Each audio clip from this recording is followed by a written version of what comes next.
Saudara, yang Anda saksikan ini adalah visual dari pantauan udara di mana peristiwa kebakaran membakar habis rumah warga di wilayah Kemayoran, Jakarta. Setidaknya ada 500 kepala keluarga yang terdampak dari peristiwa kebakaran ini. Dan untuk informasi lebih lengkapnya, kita akan tanyakan kepada jurnalis Kompas TV, sudah ada Fedriska Ananda dan juga Yogi Syahrevi yang sudah berada di lokasi peristiwa kebakaran, juga di tempat posko pengungsian. Silahkan informasi terkininya dari sana seperti apa, Fedriska?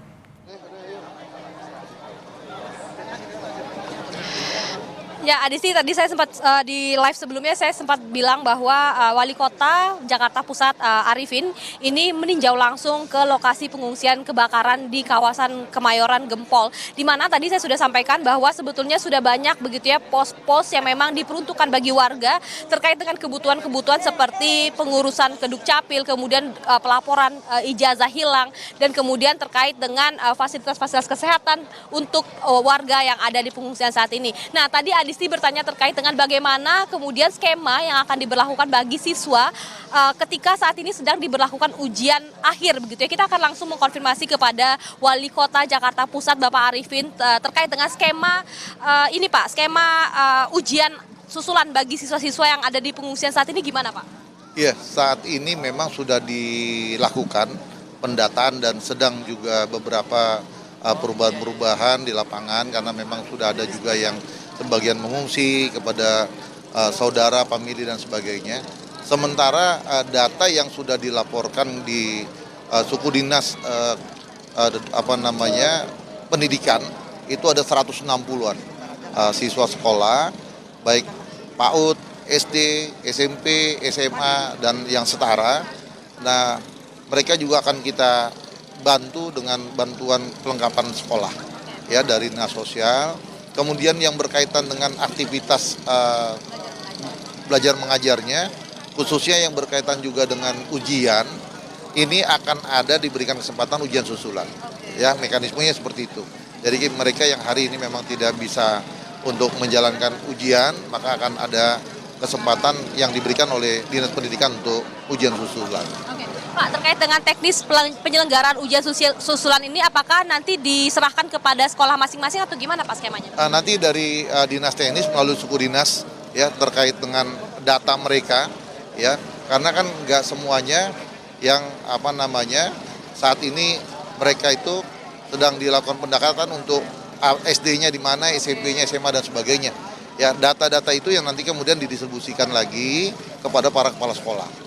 Pak, izin Pak, tadi kan Bapak sudah sempat berkeliling Pak melihat pelayanan-pelayanan yang diberikan oleh Pemprov kepada pengungsi seperti kemudian layanan kesehatan, kemudian layanan Dukcapil dan juga layanan pelaporan dokumen hilang. Nah, apalagi Pak kekurangan yang akan difasilitasi oleh Pemprov Pak terkait dengan kebutuhan dari pengungsi sendiri Pak?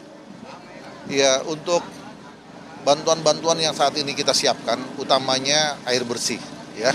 Air bersih, kemudian toilet ya. Kemudian Yunatura untuk makan mereka, kami sudah siapkan itu.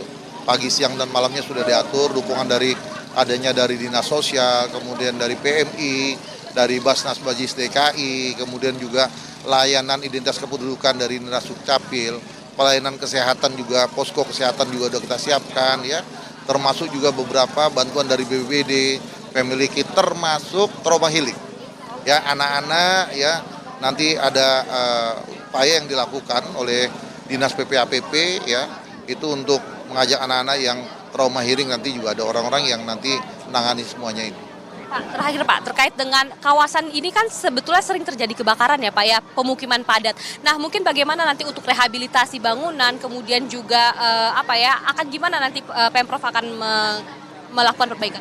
Ya, saat ini kita masih dalam penanganan pasca bencana kebakaran ya. Jadi hal-hal yang berkaitan dengan ke depan proses untuk pembangunan rumah dan lain sebagainya nanti berikutnya nanti akan dibahas lebih lanjut. Pak, nanti kan infonya juga Pak Wagub akan datang, itu saya ingin konfirmasi betul Pak? Bagaimana? Pak Wagub akan datang nanti untuk mengecek kondisi di sini, itu betul Pak? Iya, kita dapat informasi demikian ya. Kami sudah menyiapkan semua kebutuhan dan keperluan warga yang terdampak. Ya, mudah-mudahan ini juga bisa kita berikan layanan yang terbaik buat warga kita yang memang menjadi korban dari kebakaran. Oke, baik. Terima kasih banyak Pak Arifin atas waktunya.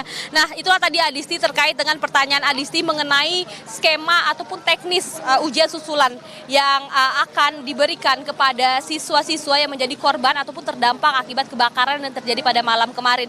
Di mana tadi disampaikan bahwa ujian susulan ini sebetulnya untuk saat ini adalah proses pendataan. Berapa orang siswa SD, berapa orang siswa SMP dan juga berapa orang siswa SMA ini perlu didata lagi dan di mana sekolahnya. Sehingga nanti ketika akan dilakukan ujian susulan ini sudah terverifikasi dan juga kemudian akan disalurkan bantuannya itu untuk ujian susulan ini dengan bantuan dari suku dinas teknis yang memang terkait seperti dinas pendidikan begitu ya. Nah, ini terkait dengan ujian susulan. Nah, tadi juga kita juga sempat menyebut bahwa air bersih begitu ya memang dibutuhkan oleh pengungsi saat ini, ternyata juga menjadi perhatian dari Wali Kota Jakarta Pusat di mana katanya akan dibangun toilet portable sehingga memang untuk masyarakat yang memang ingin ke buang air begitu ataupun perlu ke air ini akan diberi fasilitas agar lebih dekat begitu di tenda pengungsian. Nah, kalau misalkan kita bisa lihat juga Adisti dan juga saudara, saat ini memang dari seluruh elemen dari pemerintah khususnya Jakarta Pusat ini sudah turun di tempat pengungsian ini. Tadi saya sempat katakan bahwa ada Dinas Dukcapil, kemudian ada pelayanan kesehatan dan juga kemudian yang paling penting adalah bagaimana kemudian dapur umum. Dapur umum ini diberi bantuan ada dua diberi bantuan oleh Polri yang memang bekerja sama dengan Pemda setempat begitu, dan juga kemudian ada satu dari Basnas yang memang sudah terpasang juga di sini. Jadi memang untuk kebutuhan logistik dari masyarakat juga semuanya terfokus di lapangan ini sehingga memang tidak mondar-mandir begitu untuk mencari bantuan, sehingga memang pos-pos ini dibuka untuk memberikan kemudahan bagi pengungsi yang memang membutuhkan bantuan dalam waktu cepat. Adisti.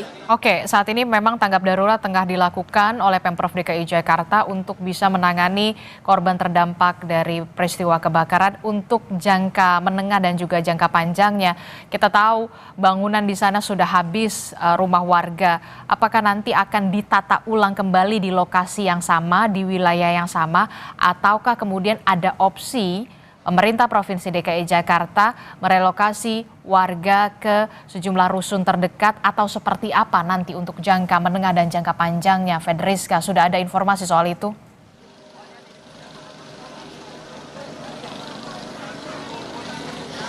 Ya, Adisti, tadi kalau misalkan kita mengutip pernyataan dari Wali Kota Jakarta Pusat, belum sempat menjelaskan lebih detail mengenai proses relokasi yang akan dilakukan terhadap korban pengungsian saat ini. Saat ini pemerintah setempat ini berfokus untuk penanggulangan pasca kejadian terlebih dahulu, sehingga nanti setelah dilakukan pendataan ada berapa sebetulnya rumah yang terdampak, informasinya ini kami dapatkan ada 500 KK ya, namun kalau misalkan untuk data realnya ini kami masih mencoba mengkonfirmasi terkait hal ini, sehingga memang untuk bantuan selanjutnya berupa relokasi ataupun merehabilitasi pemukiman yang memang cukup padat ini akan menjadi kajian dari pemerintah Provinsi DKI Jakarta. Tadi kami juga sempat mendapatkan informasi bahwa Wakil Gubernur Rano Karno juga akan meninjau langsung ke tempat ini, dan kemudian bagaimana ini nanti tentu kita akan sampaikan juga ke Bapak Wakil Gubernur untuk dapat menjadi perhatian dari pemerintah provinsi juga.